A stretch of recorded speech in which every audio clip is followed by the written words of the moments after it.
গত 7ই মে ছিল আমার বোনের জন্মদিন, তাই অতি সামান্য একটু আয়োজন করা হয়েছিল ঘরোয়াভাবেই।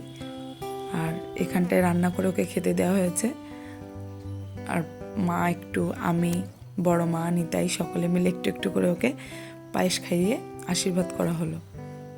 তারপর ও পেট ভরে খাওয়া দাওয়া করে গেছিল পড়তে, যেহেতু সকালবেলা এটা খাওয়া দাওয়া হয়েছিল।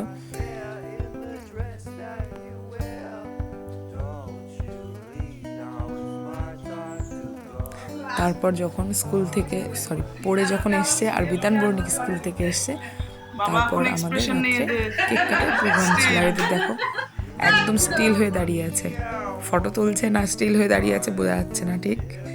তারপর বাবাই, নিতাই, বর্ণিক, বিতান, মেজমা, বড় মা, দাদা, বৌদি, আমরা সবাই মিলে একসাথে কেক কাটিং করলাম।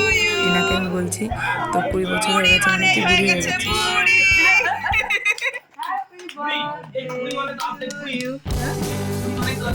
জীবনের শুরু হয়ে গেল।